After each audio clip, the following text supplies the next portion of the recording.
And the last couple days, probably over a week, it's just been raining and snowing super heavy. So it got up to 50 degrees today, still January. It's just one big giant mud hole. It's actually kind of dangerous to walk in some of this stuff. Oh, hold on a minute.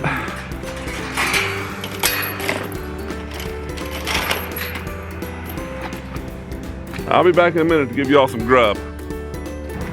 Tell you what, man, all that rain, all that snow, it has made the pigs feeding area just a sloppy, muddy mess. Even with all the straw I put in there to make it better, look, I'm sinking in that. It is just crap. And their food bowls, after they're done eating, it has like, you know, half an inch to an inch of silt in the bottom of it. So when I put new food in it, I mean, it's just all mud, so I gotta clean it out all the time. So I move their food bowls on occasion. They used to be right here.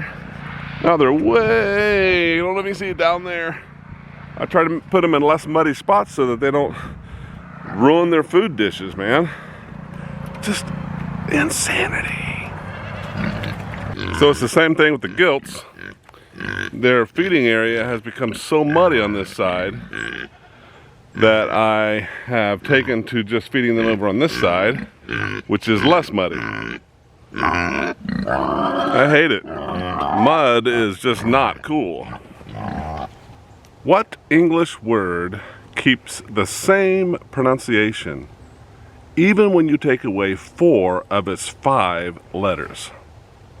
Think about that. I will let you know in just a minute. Today is Saturday, late January, almost February. And as I've told you before, this is the first year that Rennie wants to show turkeys at 4-H. And we've never done it before, so we don't know any of the rules or what to do at all, really. The fair is in July, so we thought we had time to think about things, and someone said, you better order your turkeys now before the end of January or you're not going to get them. So I'm like, what? And, you know, there's very specific kinds. You can't order heritage turkeys because they're too small. So you're supposed to order broad-breasted white or broad-breasted bronze. And I go online yesterday after I heard this, and the one place I went to first is sold out till May. And we need to have them born right at the beginning of March through the beginning of April and delivered then. My goodness, it's bright. So, you know, I'm scrambling because nothing's open on the weekends. I got to call on Monday to see if I can get some turkeys. And if you purchase them to have them delivered, look at Big Mama in there sleeping right there. She's in her house right there. Do you see her at all? Both of them are in there. Both the gilts. Is that thing?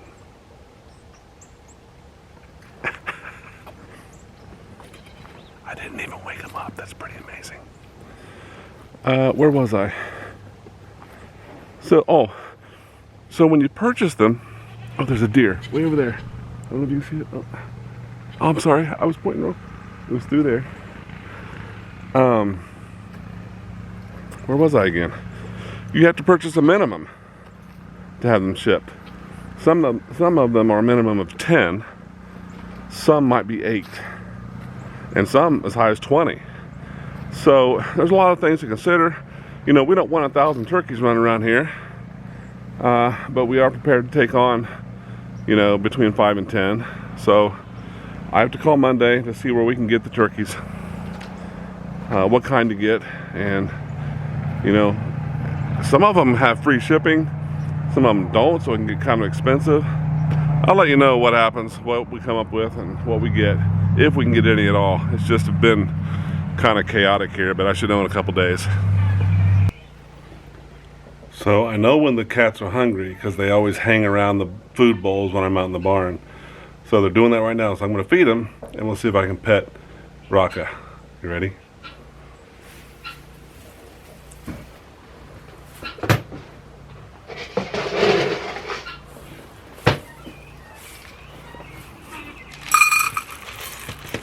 She's right above me on the cat stand. Let's see if she comes down. Come on. Come on. Come on.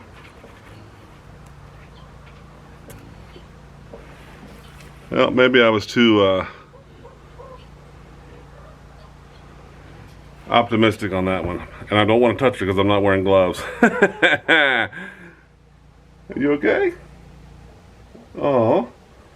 Well. Oh, there you go. You're getting nervous, aren't you? Alright, bye-bye. Jeez. So the bucks right here have been bad boys. And more specifically, Ringo back there has been the ringleader of trying to ruin that tree right here. So as you can see now around the base of it are pallets. Ha ha, Ringo. Hey, look at this guy climbing on the rocks. Exactly what I got him for. And he's still a little, not even a yearling yet, so, or not a yearling yet, so he's still climbing, but eventually he'll stop because he's a myotonic. Hey buddy, come here. Yes, you are my little mountain goat, aren't you? Yes, you are.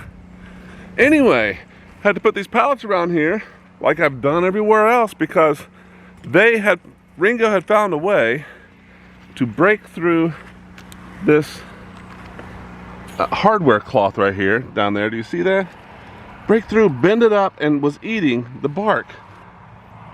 He rammed his head in it continuously until it made a weak spot, and he learned how to break that apart and was eating the tree.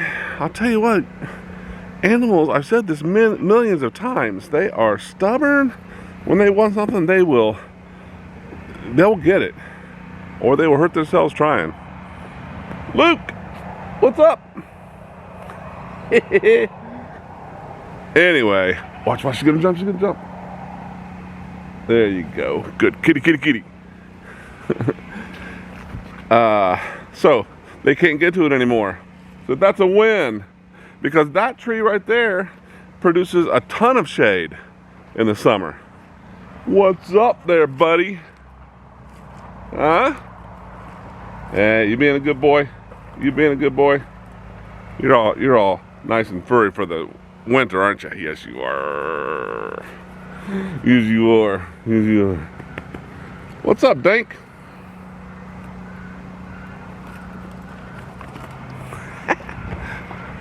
So anyway, I fixed it. I can't hurt it anymore, so ha ha. When those turkeys come, if we can get them, I was thinking about starting them off in this area right here. They'd have their own covered pen and then an area out here to move around in. Because I don't know how the goats are going to react to them or anything like that. I mean, I haven't even researched that. I assume turkeys and goats can do well together, but I wanted them to have their own place to come and sleep at night. Something sort of private. But I got to thinking, I'm not sure if Meadow's pregnant or not, and that'll be around the time she's about ready to have some kids. When I get them in March, late March, early April. I've seen Meadow acting kind of like she's in heat. I mean, she will come over here and stare at the bucks, but she's always doing it with JoJo, and I know JoJo's been in heat. I don't know if she's just following her around and just being with her during her heat time. I don't know. So we'll see. So I can use that for a turkey area, at least temporarily while they're still little. But I was thinking about what I was planning on doing eventually. Oh, you know what? I can do that place behind the barn. Yeah. That'll be easy to do. I can do that. What I'm scared about with the turkeys, they make kind of a lot of noise, and if I have them in a separate little area, like behind the barn, I'm not sure how predators are going to react to that. There's no real way to protect them. I had to think about that one. But I was also, again, I'm going to try to pin in this whole backyard for pigs, but I can start it and use it for goats. But that one behind the barn sounds like a better idea. All right, let me think about that. Come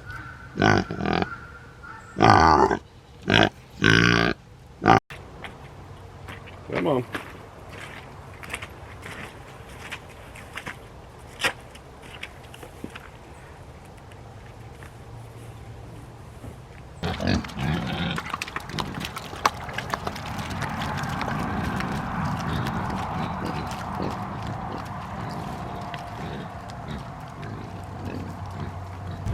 Another thing about the turkeys is obviously they have food designed for them. And I heard, I've never had them before, but I've heard that they are not pecky eaters like chickens. So they said don't give them a chicken feeder where like there's little holes and you can peck your beak through it and eat. I guess they said they're scoopers, which they'll like scoop up their food and put it down their neck or their throat and eat it that way. So I have to design or have a whole different feeder for them. And if you can't peck at it, then I can't use a chicken feeder to keep the food separate from the goats. So that's why I want to keep the turkeys separate from the goats, unless I can design a feeder where the turkeys can get their heads in between some slats and the goats can't. So I have to think about that for a minute. See where that takes me. If you guys have any ideas, any turkey raisers with goats, tell me how you feed your turkeys and goats together if you do, or if you have to separate them for that purpose. Let me know.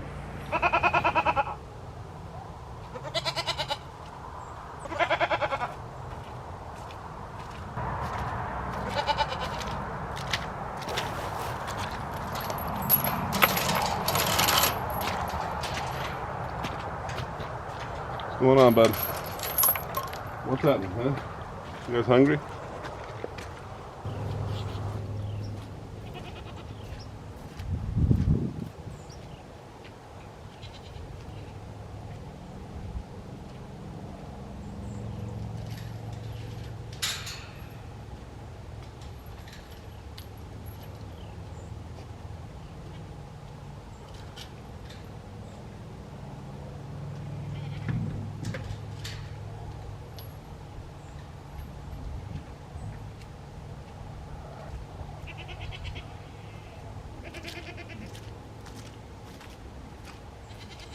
This structure right here was built for the goats to climb on. One, I don't have very many climbing goats because my tonics don't do that very often. But two, this thing's 4, 5, 6 years old, I don't know, and it's starting to wear and tear and fall apart. So I'm gonna tear that down very shortly so that nobody gets hurt. I mean, it's starting to, even these rusty nails, that's not cool. That might be a project sooner than later. Yeah, it's seen better days. So this is another structure right here that's 4 or 5 years old, maybe even 6. And it's starting to show a lot of wear too. So I either have to build a new one or buy a pigloo. Well, the answer to the riddle is the word Q. Q-U-E-U-E. Take away U-E-U-E, and you still have the letter Q, which is pronounced Q, which sounds like the word Q. Yeah.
Hey, thank you for watching. Please like and subscribe to continue being a part of all the adventures and stories that happen on Rubber Soul Farm. I hope we can spend more time together on the farm. But until then, enjoy your animals and take care of yourselves.